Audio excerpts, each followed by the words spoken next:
The morning mist clung to the ancient oak trees surrounding the forest lodge as King Charles walked slowly along the gravel path, his weathered hands clasped behind his back.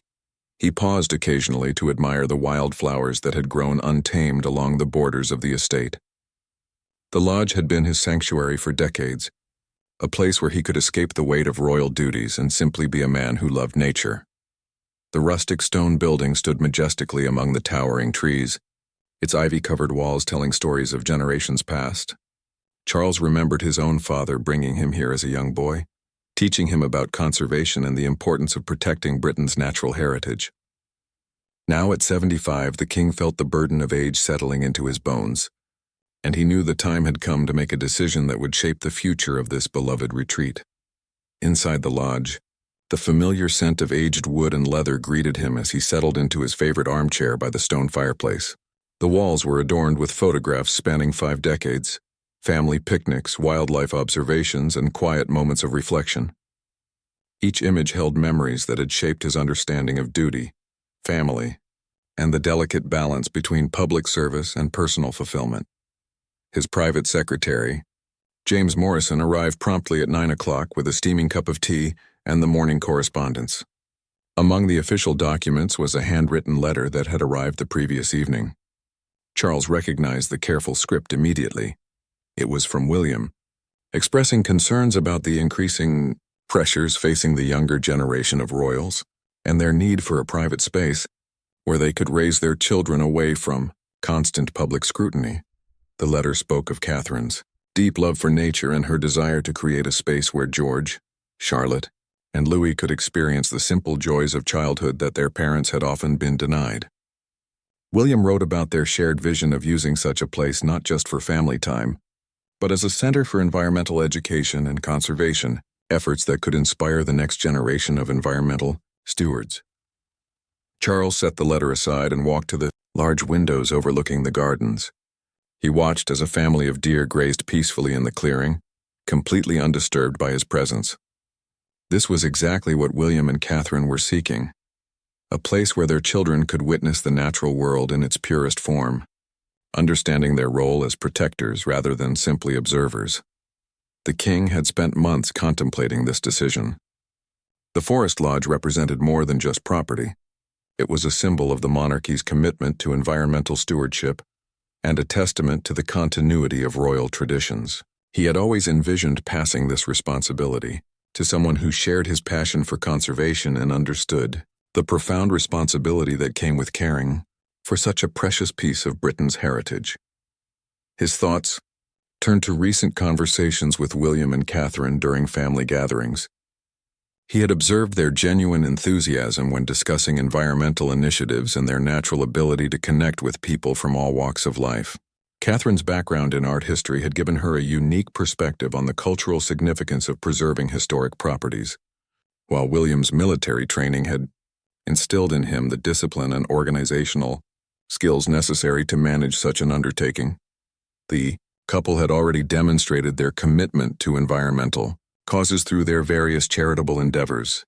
Catherine's work with the Royal Horticultural Society and her advocacy for outdoor learning had shown her dedication to connecting children with nature. William's involvement with conservation organizations and his efforts to combat illegal wildlife trade proved his understanding of the urgent environmental challenges facing the world. As the afternoon sun filtered through the canopy of leaves, Charles made his way to the estate's conservation center, a modest building where researchers had been studying local wildlife populations for over 2 decades. Dr. Sarah Mitchell, the lead researcher, greeted him with her usual warmth and enthusiasm. She had been documenting the recovery of several endangered species on the property, and her latest reports showed remarkable progress in biodiversity restoration. During their discussion, Dr. Mitchell mentioned her concerns about the future of the research programs, once Charles was no longer able to personally oversee the operations. She emphasized the need for successors who would not only maintain the current initiatives, but expand them to address emerging environmental challenges. Her words reinforced Charles's growing conviction that William and Catherine were the right choice to carry forward this vital work. That evening, as Charles enjoyed a quiet dinner in the lodge's rustic dining room, he reflected on the weight of his decision. The forest lodge had been his refuge during some of the most challenging periods of his life, including the difficult years following Diana's death and the intense media scrutiny that had followed. It had provided him with the peace and clarity needed to navigate the complexities of royal life while remaining true to his environmental convictions. He thought about the countless hours he had spent walking the forest trails, often accompanied by his beloved dogs, finding solace in the steady rhythm of his footsteps on the woodland paths. The lodge had witnessed his evolution from a young prince struggling to find his place in the world to a mature king determined to use his position to advocate for environmental protection and sustainable living. The decision to entrust the forest lodge to William and Catherine was not just about passing on a property. It was about ensuring the continuation of a legacy that had been carefully cultivated over generations. Charles knew that under their stewardship, the lodge would continue to serve as a beacon of environmental responsibility, while providing their children with the same grounding in nature that had shaped his own character and values. As night fell over the estate, Charles sat by the fireplace listening to the gentle sounds of the forest settling into evening quiet. Tomorrow, he would begin the process of formally transferring responsibility for the forest lodge to William and Catherine, marking the beginning of a new chapter in both the property's history and the royal family's ongoing commitment to environmental stewardship. The decision felt right, bringing with it a sense of peace and anticipation for the positive changes that lay ahead. The formal announcement was scheduled for a Thursday morning in late September, timed to coincide with the beginning of the autumn conservation season, when many of the lodge's research projects reached their most critical phases. William and Catherine had spent weeks working with the royal communications team to craft a message that would convey both the significance of the decision and their genuine excitement about the opportunities ahead. The media response was immediate and overwhelmingly positive. Environmental organizations praised the couple's commitment to conservation, while education advocates highlighted the potential for expanding the lodge's outreach programs. International news outlets picked up the story, with many noting how the decision reflected the younger generation of royals' focus on addressing global challenges through practical action rather than simply ceremonial duties. However, the transition was not without its complexities. The Forest Lodge had been operating under Charles's direct oversight for nearly 30 years, and many of the systems and relationships had developed around his personal involvement and expertise. William and Catherine recognized that they would need to establish their own approach while respecting the successful programs that were already in place. Their first major decision involved the staffing structure at the lodge. The current team included Dr. Sarah Mitchell and her research assistants, along with groundskeepers, maintenance staff, and education coordinators who had been working there for years. William and Catherine wanted to ensure that these experienced professionals felt valued and supported during the transition, while also bringing in additional expertise that would help them achieve their expanded vision for the property. Catherine took the lead in developing the educational aspects of the lodge's mission. Her background in art history had given her unique insights into how visual storytelling could be used to communicate complex environmental concepts to diverse audiences. She proposed creating a series of interactive exhibitions that would trace the history of the forest ecosystem while highlighting current conservation challenges and success stories. Working closely with Dr. Mitchell, Catherine developed plans for a new visitor center that would serve as the hub for educational activities. The center would feature state-of-the-art technology, including virtual reality experiences that would allow visitors to explore the forest from different perspectives through the eyes of various wildlife species, from the viewpoint of trees experiencing seasonal changes, and from the microscopic level where soil organisms carried out their essential work. William focused on the research and policy aspects of the lodge's operations. He had been increasingly involved in discussions with government officials and international organizations about biodiversity protection and climate change mitigation. The Forest Lodge provided him with a practical laboratory where he could observe conservation techniques in action and host meetings with experts from around the world. One of William's first initiatives was to establish partnerships with universities and research institutions that would bring graduate students and postdoctoral researchers to the lodge for extended periods. These young scientists would contribute fresh perspectives and energy to ongoing projects while gaining valuable experience in applied conservation work. The program would also create a pipeline of environmental leaders who understood both the scientific and policy dimensions of conservation challenges. The children adapted to their new environment with remarkable ease. George immediately gravitated toward the research activities, spending hours observing Dr. Mitchell's work and asking detailed questions about data collection methods and species identification. He began keeping his own nature journal, carefully documenting his observations of bird behaviors and seasonal changes in plant communities. Charlotte discovered her passion for botanical illustration after finding a collection of historical drawings in the lodge's library. Catherine arranged for her to work with a professional illustrator who taught her techniques for accurately capturing the details of different plant species. Charlotte's artwork began appearing in the lodge's educational materials, providing a child's perspective on the natural world that resonated strongly with young visitors. Louis, though the youngest, proved to be remarkably observant about animal behaviors. He had an uncanny ability to spot wildlife that others missed, and showed remarkable patience when watching creatures in their natural habitats. The research team began involving him in wildlife monitoring activities, discovering that his presence often resulted in more natural animal behaviors, since the creatures seemed less threatened by a small, quiet child. The family established a routine that balanced their royal duties with their commitment to the lodge. They would spend long weekends and school holidays at the property, with Catherine often staying for extended periods while William handled official engagements in London. The children's education was supplemented with hands-on learning experiences that complemented their formal schooling, creating a unique blend of traditional academic subjects and practical environmental education. As autumn progressed, the lodge began hosting its first major events under William and Catherine's leadership. They organized a symposium on forest management that brought together experts from across Europe to share innovative approaches to sustainable forestry. The event was held outdoors whenever possible, with participants conducting field studies and collaborative experiments that demonstrated the practical applications of theoretical conservation principles. The symposium's success exceeded everyone's expectations, attracting not only scientists and policymakers, but also representatives from indigenous communities whose traditional knowledge provided valuable insights into forest stewardship.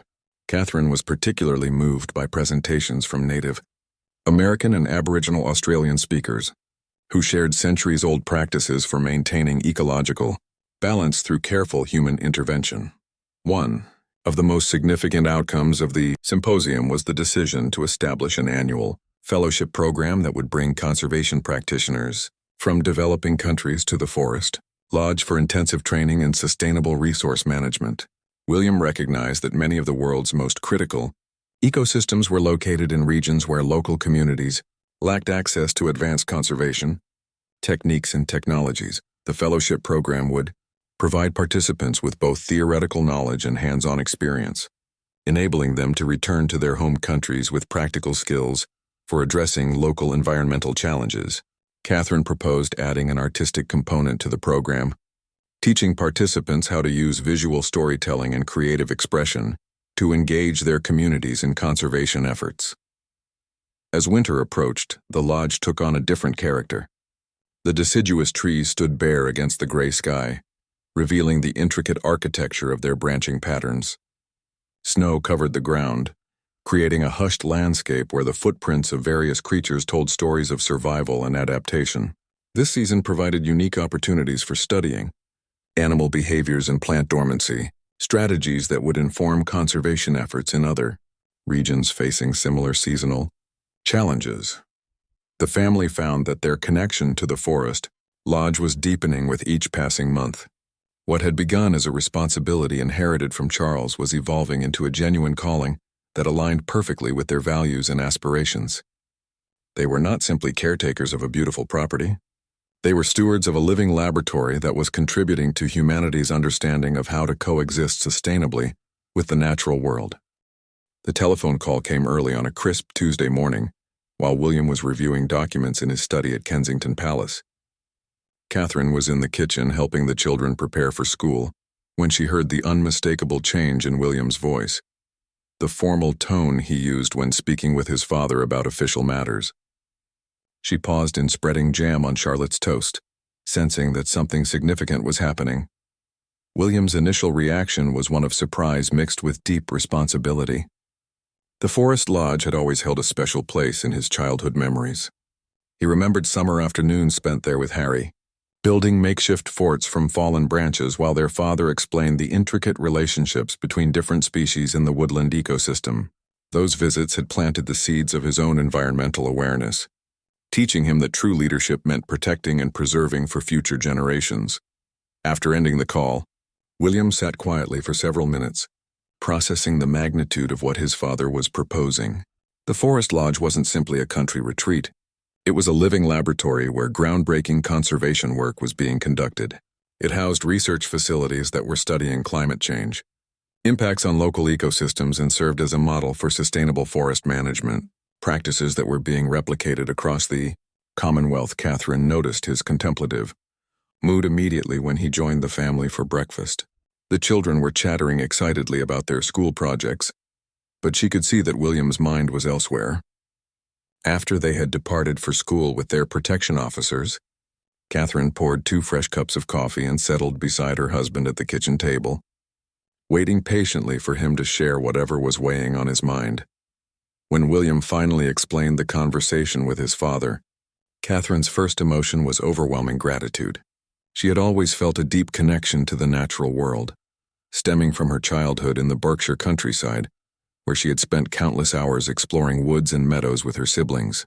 The opportunity to create a similar environment for George, Charlotte, and Louis filled her with excitement and purpose. However, both William and Catherine understood that accepting this responsibility would require significant changes to their already complex lives. The Forest Lodge was located several hours from London, which would necessitate careful coordination with their existing royal duties and the children's education. They would need to work closely with their private secretaries to ensure that their commitment to the lodge wouldn't compromise their other obligations. To the Crown and the people of Britain, Catherine had been increasingly concerned about the intense media attention focused on their children, particularly George as the future king.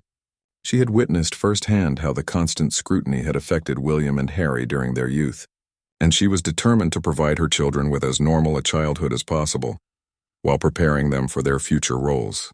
The Forest Lodge offered an ideal solution, a place where the family could enjoy privacy while engaging in meaningful work that aligned with their values. The couple spent the following days researching the lodge's history and current operations.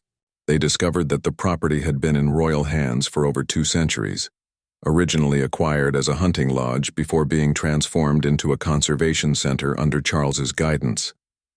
The estate encompassed nearly 1,000 acres of ancient woodland, meadows, and streams, providing habitat for dozens of protected species including red deer, badgers, and several varieties of rare birds. William was particularly impressed by the educational programs that had been developed at the lodge. Local schools regularly brought students to participate in hands-on learning experiences about forest ecology, sustainable agriculture, and renewable energy systems. The lodge itself had been retrofitted with solar panels, geothermal heating, and rainwater collection systems, making it a showcase for environmentally responsible living. Catherine was drawn to the artistic and cultural aspects of the property. The lodge housed a small but significant collection of botanical illustrations and nature photography that documented changes in the local ecosystem over several decades. She envisioned expanding this collection and creating exhibitions that would help visitors understand the intimate connections between art, nature, and conservation. Their discussions with the children revealed enthusiasm that exceeded their expectations. George, now 11 years old, had inherited his grandfather's fascination with wildlife and was already showing signs of becoming a serious young naturalist. Charlotte expressed excitement about the possibility of having space for a proper garden, where she could grow vegetables and flowers. Louis, though younger, was thrilled at the prospect of having woods to explore and streams where he might catch minnows. The family decided to visit the Forest Lodge together before making their final decision. The journey through the countryside provided an opportunity for them to discuss their hopes and concerns openly. George asked thoughtful questions about the responsibilities they would be taking on, while Charlotte worried about whether they would still be able to spend time with their London friends.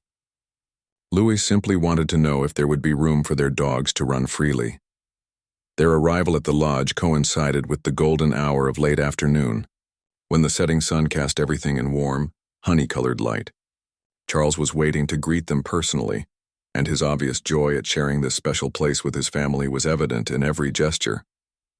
He had prepared a comprehensive tour that would showcase both the natural beauty of the estate and the important work being conducted there. As they walked through the ancient groves, Charles pointed out trees that had been standing for centuries, their massive trunks bearing witness to countless generations of human and animal inhabitants. He showed them the research stations where scientists were monitoring soil health, water quality, and biodiversity indicators. The children were fascinated by the sophisticated equipment being used to track wildlife movements and study the impacts of climate change on forest ecosystems. The lodge itself exceeded Catherine's expectations. While maintaining its rustic charm, it had been thoughtfully modernized to accommodate both family life and educational activities. The main living areas were spacious and comfortable, with large windows that brought the beauty of the surrounding forest indoors. There was a well-equipped library focusing on natural history and environmental science, as well as a workshop where visiting students could engage in hands-on conservation projects. That evening, as the family gathered around the massive stone fireplace, Charles shared stories of his own experiences at the lodge and his vision for its future. He spoke passionately about the urgent need for environmental leadership and the unique opportunity the royal family had to inspire positive change. William and Catherine exchanged glances, both recognizing that this was more than just an offer of a country retreat. It was an invitation to take on one of the most important challenges of their generation. Spring arrived at the Forest Lodge with an explosion of life that reminded everyone why this season was considered nature's greatest celebration. The forest floor was carpeted with bluebells, their delicate purple flowers creating a magical atmosphere that seemed to transform the ancient woodland into something from a fairy tale.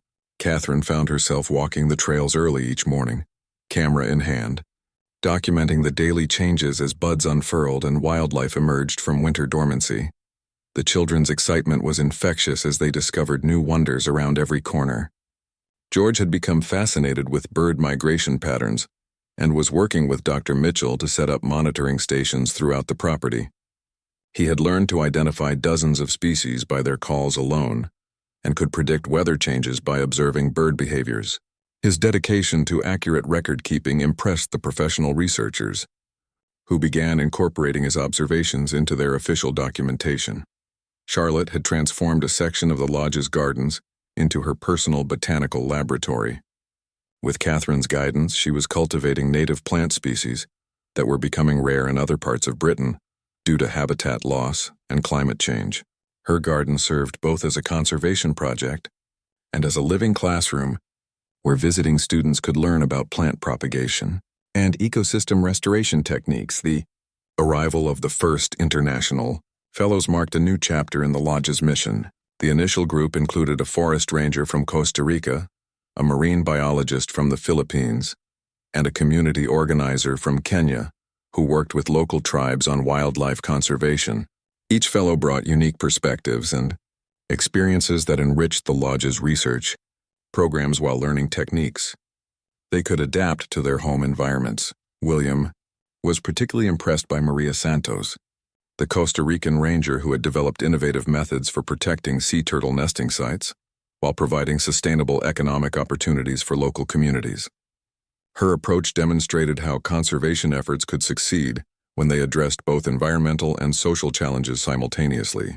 William arranged for her to present her work to British government officials who were developing new international aid policies focused on environmental protection. The fellowship program's success led to increased attention from international organizations and foundations interested in supporting the lodge's work.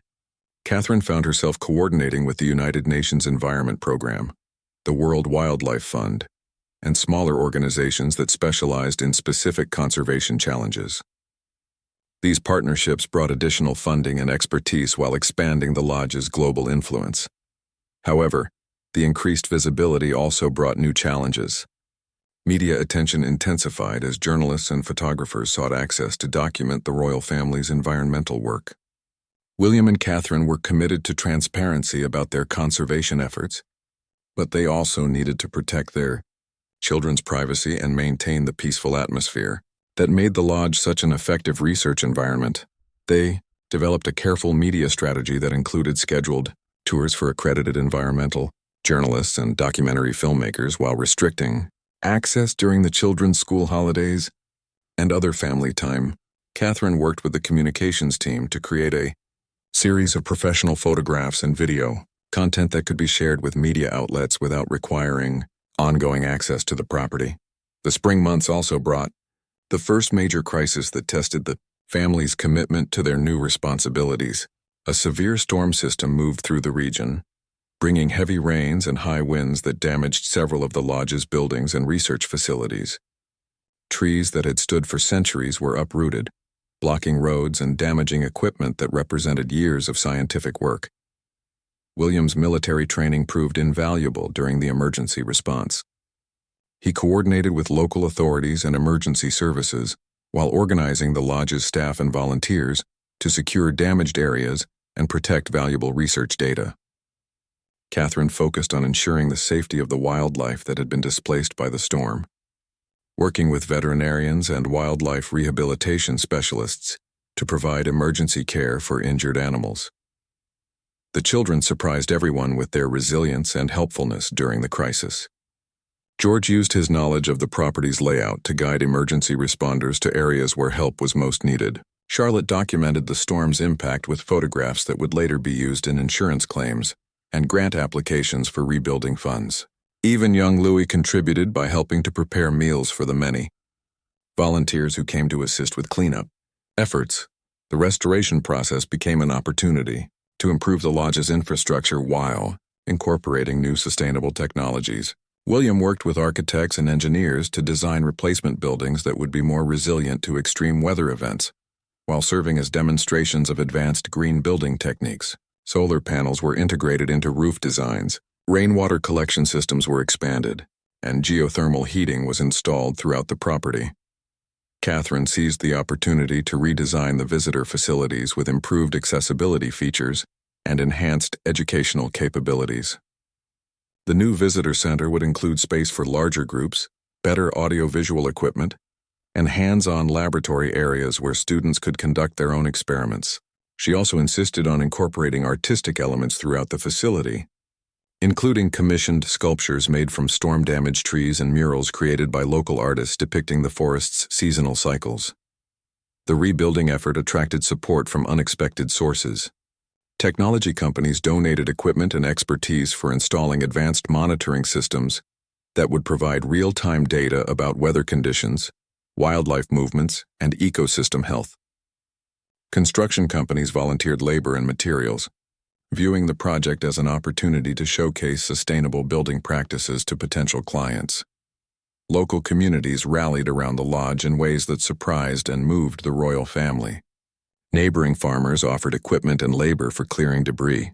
School children organized fundraising events to support the wildlife rehabilitation efforts. Craft workshops created handmade items that were sold to raise money for replacing damaged research equipment. The storm's aftermath revealed the depth of connection that had developed between the Forest Lodge and the surrounding region. What had begun as a royal conservation project had evolved into a community-wide commitment to environmental stewardship that engaged people from all backgrounds and age groups. Teachers incorporated the lodge's work into their curricula. Local businesses adjusted their practices to align with sustainability principles, and residents began implementing conservation techniques in their own gardens and properties. As summer approached and the rebuilding efforts neared completion, William and Catherine reflected on how much they had learned during their first year as stewards of the Forest Lodge. They had gained practical experience in crisis management, project coordination, and community engagement while deepening their understanding of conservation science and policy. More importantly, they had discovered that their role extended far beyond simply maintaining a royal property. They were helping to create a model for how traditional institutions could address contemporary environmental challenges. The children had also grown in unexpected ways. Their direct exposure to scientific research had sparked intellectual curiosity that enhanced their formal education, while their involvement in hands-on conservation work had developed practical skills and environmental awareness that would serve them throughout their lives. They were becoming young environmental leaders who understood both the urgency of current challenges and the hope that came from seeing positive change in action. The international fellows had exceeded everyone's expectations, contributing innovative ideas while learning techniques they were already beginning to implement in their home countries. Their presence had transformed the lodge from a primarily British conservation project into a truly global initiative that was influencing environmental policy and practice across multiple continents.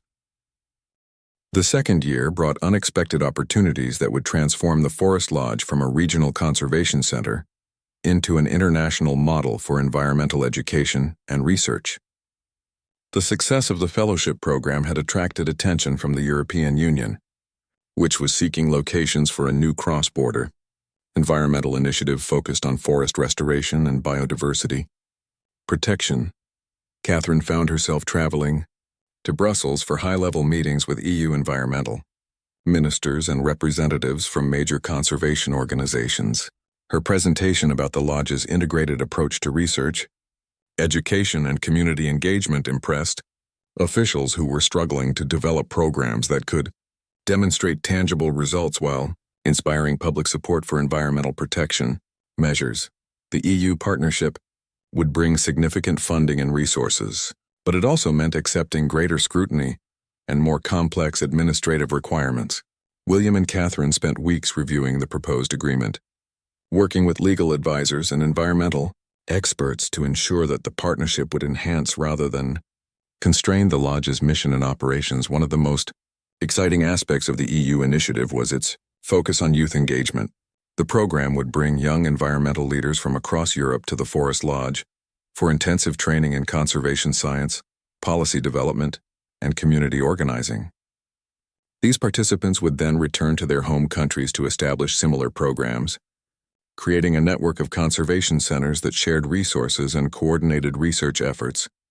George, now 12 and increasingly serious about his environmental studies, was fascinated by the international dimension of the lodge's work. He had been corresponding with young conservationists from around the world and was particularly interested in learning about different cultural approaches to environmental protection.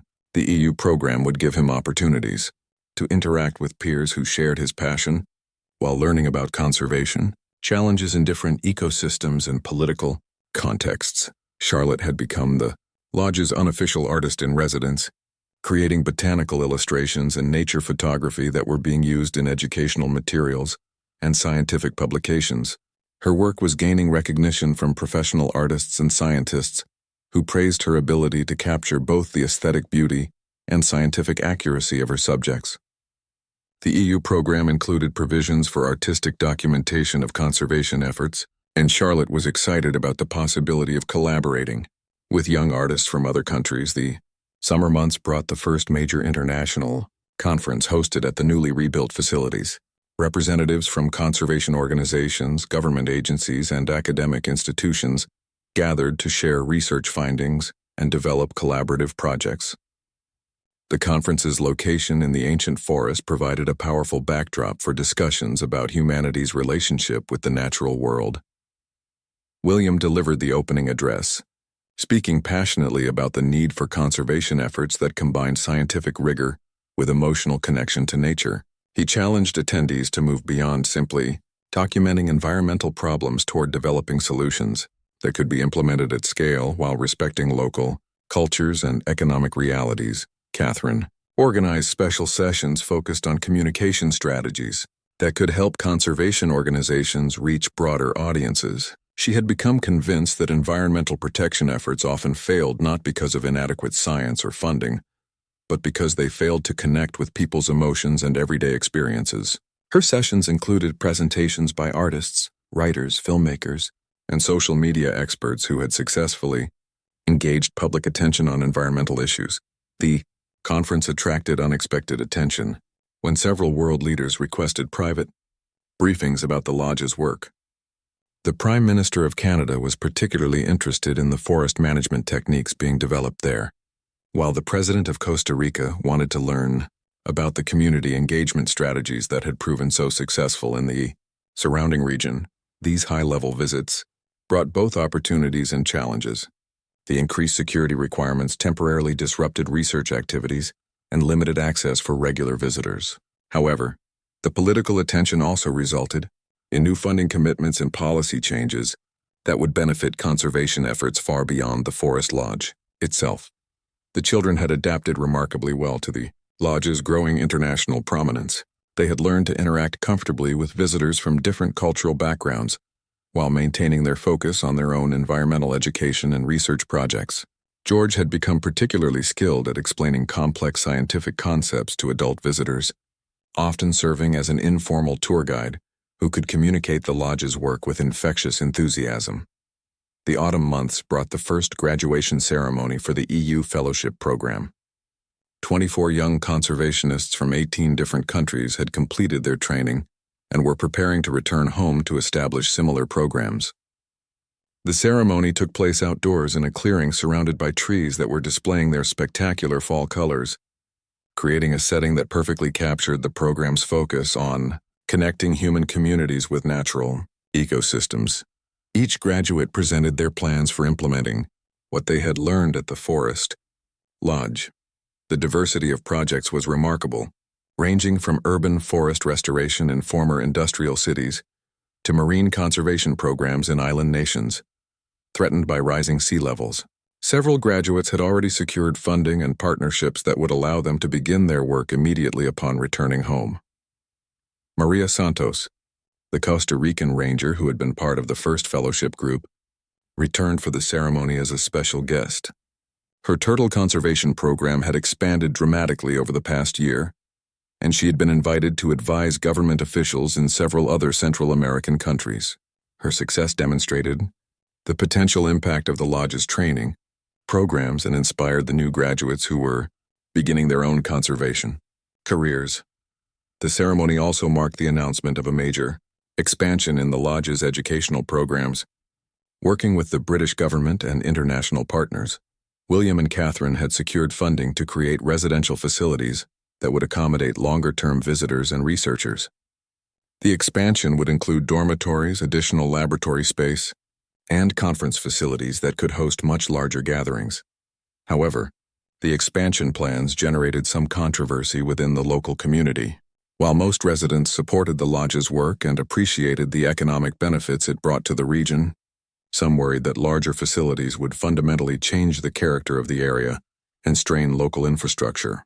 William and Catherine spent considerable time meeting with community groups, addressing concerns and modifying their plans to minimize potential negative impacts. The planning process became an opportunity to strengthen the lodge's connections with local communities. Residents were invited to participate in design committees and provide input on how the expansion could best serve regional needs. Several local businesses were selected as preferred contractors for the construction work, ensuring that economic benefits would be shared broadly throughout the community. Environmental groups carefully reviewed the expansion plans to ensure they would not damage the forest ecosystem that made the lodge such an effective research location. The design incorporated numerous green building features and actually reduced the overall environmental footprint by replacing several smaller, less efficient buildings with fewer, more sustainable structures. As winter approached, William and Catherine reflected on how dramatically their lives had changed since accepting responsibility for the Forest Lodge. What had begun as a family retreat had evolved into an international center of excellence that was influencing environmental policy and practice around the world. They had discovered talents and interests they never knew they possessed while developing a deeper understanding of both the challenges and opportunities facing environmental conservation efforts. The children had thrived in ways that exceeded their parents' most optimistic expectations. Their direct involvement in scientific research and international programs had accelerated their intellectual development while giving them a global perspective that would serve them well in their future roles. They had learned to see themselves not just as members of the royal family, but as environmental leaders with real responsibilities and opportunities to make positive changes in the world.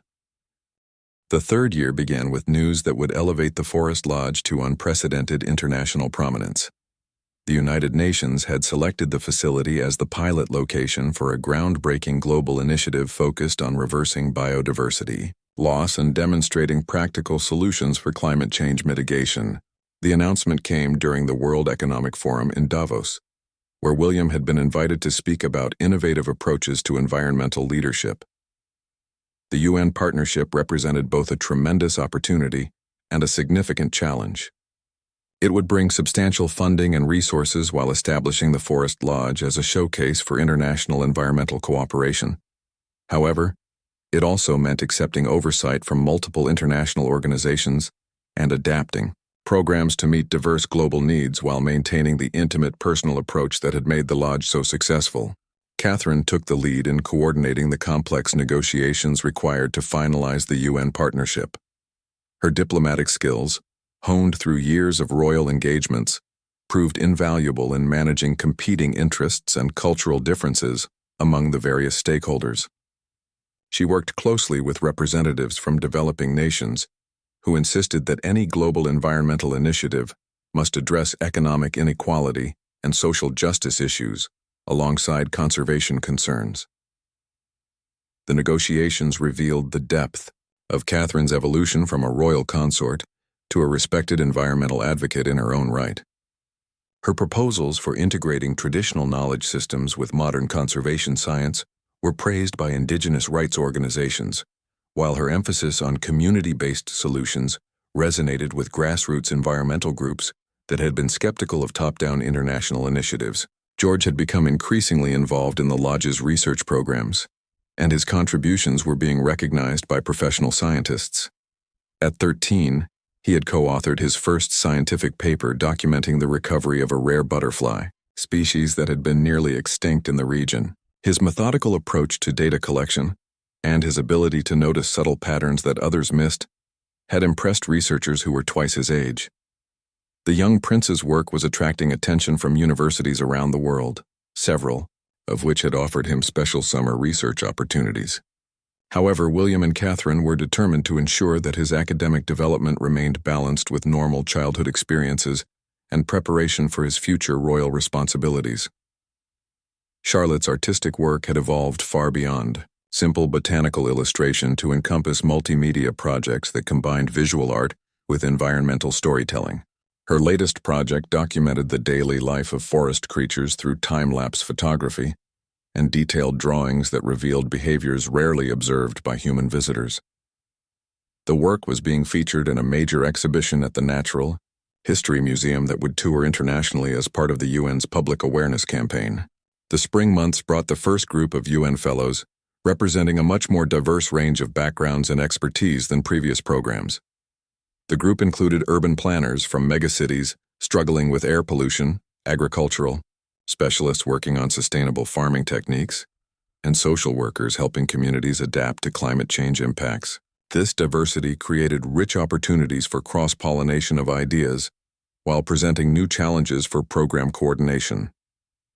One of the most inspiring fellows was Dr. Amara Okafor, a Nigerian scientist who had developed innovative techniques for restoring degraded farmland using native plant species and traditional farming methods. Her work demonstrated how environmental restoration could simultaneously address food security and economic development in regions facing severe environmental challenges. William arranged for her to present her findings to British development officials who were reviewing international aid priorities. The summer conference that year focused specifically on the role of traditional institutions in addressing contemporary environmental challenges. Representatives from monarchies, religious organizations, and indigenous governance systems shared their experiences and explored how ancient wisdom could inform modern conservation efforts. The discussions revealed surprising commonalities across cultures and highlighted the potential for collaboration between seemingly different approaches to environmental stewardship.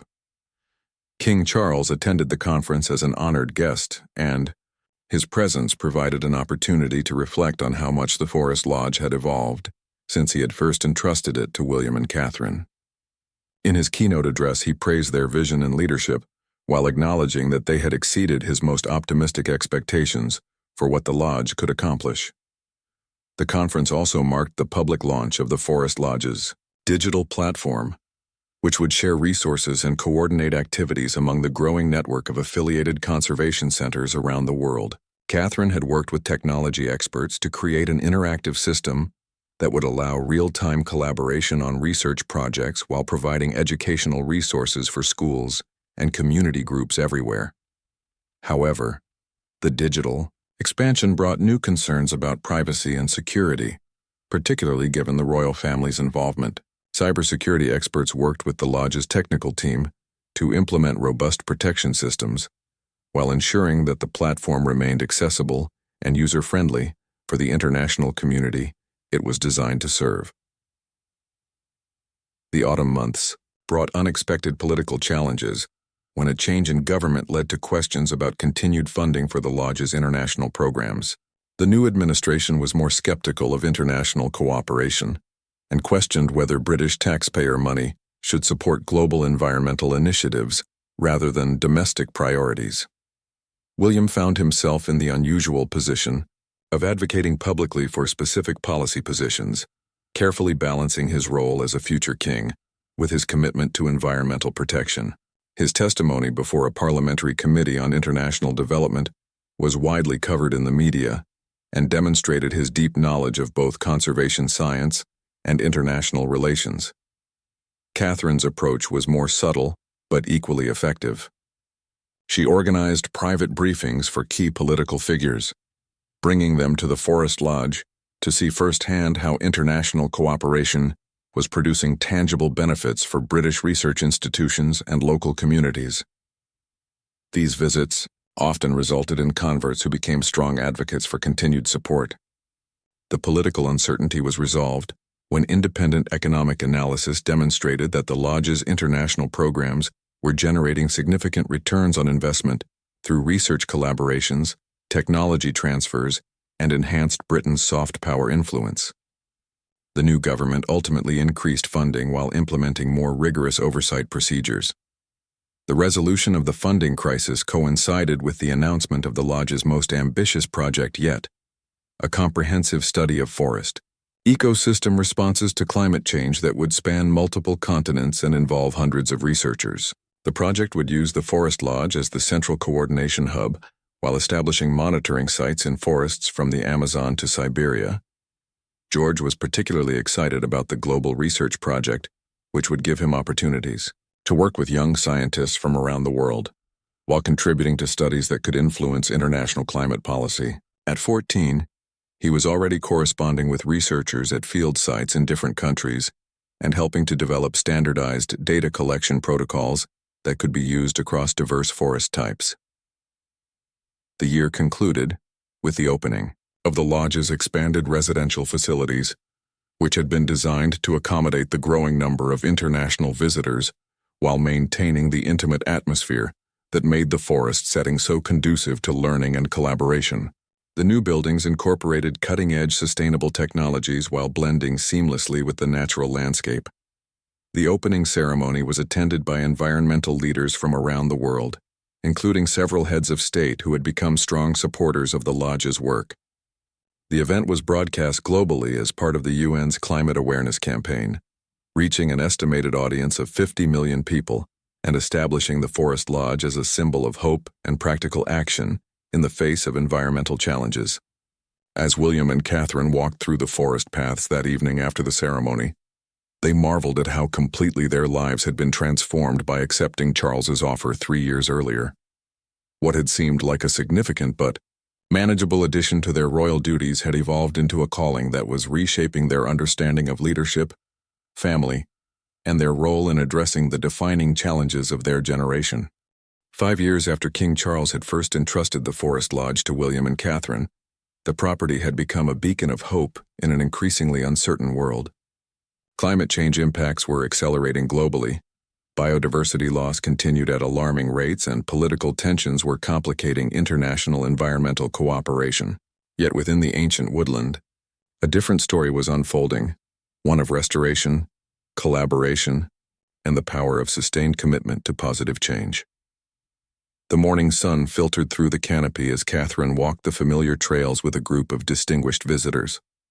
The delegation included the Secretary General of the United Nations, the Director of the World Wildlife Fund, and representatives from major foundations that were considering substantial investments in global conservation initiatives.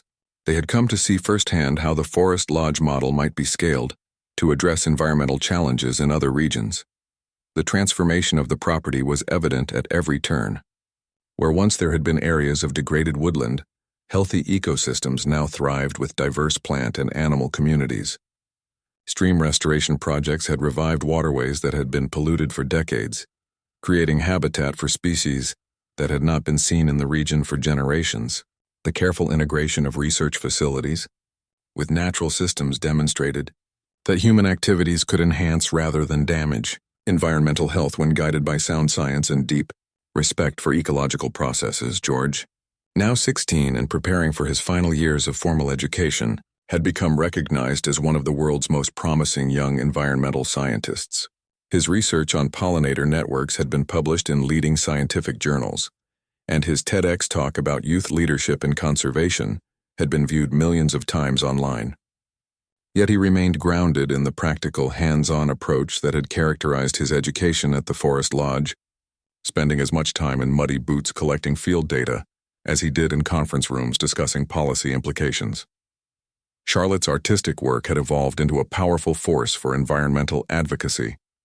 Her multimedia installations combining art, science, and technology were being exhibited in major museums around the world, inspiring millions of people to reconsider their relationship with the natural world. Her latest project, a collaboration with indigenous artists from 6 continents, was creating a global conversation about traditional ecological knowledge and its relevance to contemporary conservation challenges. Louis, though younger, was developing his own unique contributions to the Lodge's mission. His extraordinary ability to connect with wildlife had led to breakthroughs in animal behavior research, and his patient observations had provided insights that had eluded professional researchers for years. At 12, he was already helping to train adult scientists in techniques for non-invasive wildlife study, demonstrating that meaningful contributions to conservation could come from anyone with genuine curiosity and respect for the natural world. The Forest Lodge network had expanded to include affiliated centers on every continent, creating a global community of researchers, educators, and conservationists who shared resources and coordinated their efforts to address environmental challenges that transcended national boundaries. The digital platform that Catherine had helped develop was facilitating real-time collaboration among thousands of scientists while providing educational resources that were being used in schools from rural villages to major cities. William's role had evolved far beyond the ceremonial duties traditionally associated with royal involvement in environmental causes. He was now recognized as a thought leader whose insights were sought by world leaders grappling with complex environmental policy decisions. His unique position allowed him to convene discussions among stakeholders who might otherwise struggle to find common ground. From corporate executives to indigenous community leaders to international development organizations, the success of the Forest Lodge had not gone unnoticed by other members of the royal family. Harry had established a similar conservation center in Africa, focusing on wildlife protection and sustainable development in regions affected by poverty and political instability. The collaboration between the two brothers had strengthened their relationship while demonstrating how different approaches to conservation could complement each other. King Charles, now in his early 80s, continued to visit the Forest Lodge regularly, taking obvious pride in how his vision had been realized and expanded by the younger generation. His decision to entrust the property to William and Catherine had proven to be one of the most consequential choices of his reign, creating a legacy that would influence environmental policy and practice for generations to come.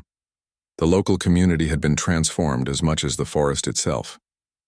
What had once been a rural area struggling with economic decline had become a thriving region where sustainable businesses flourished and young people could find meaningful careers without leaving their home communities.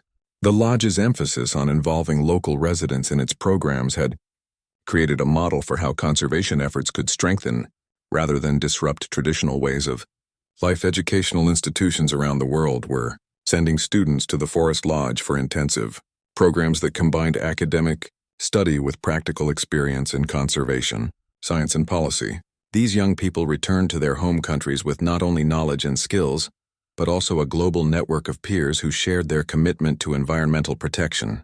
Many were going on to leadership positions in government, business, and civil society organizations, carrying the lodge's influence far beyond its physical boundaries. The economic impact of the lodge's work was also becoming increasingly apparent.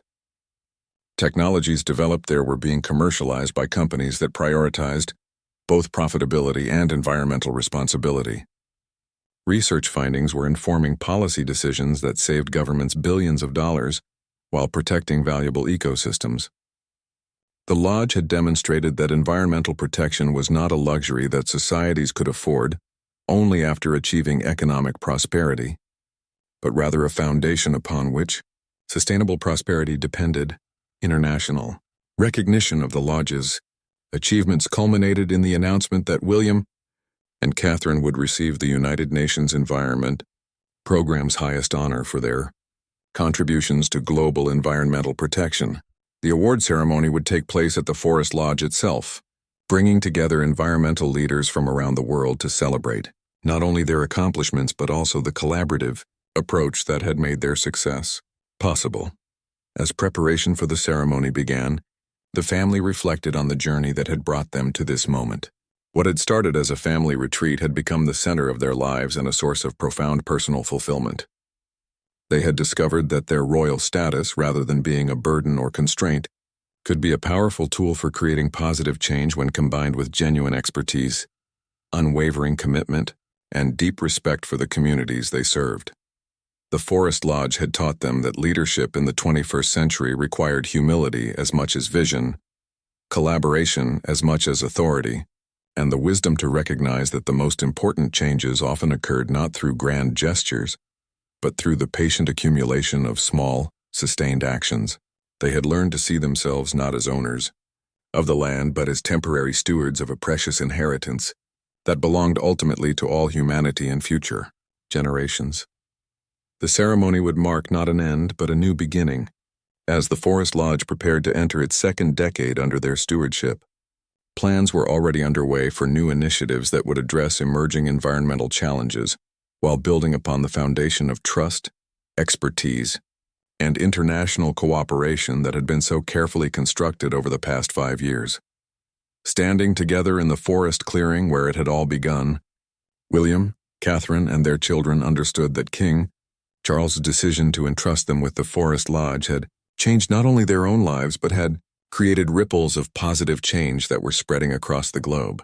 They had accepted the responsibility he offered and transformed it into something greater than any of them had imagined possible, proving that even in an age of unprecedented challenges, hope and practical action could still create a better future for all.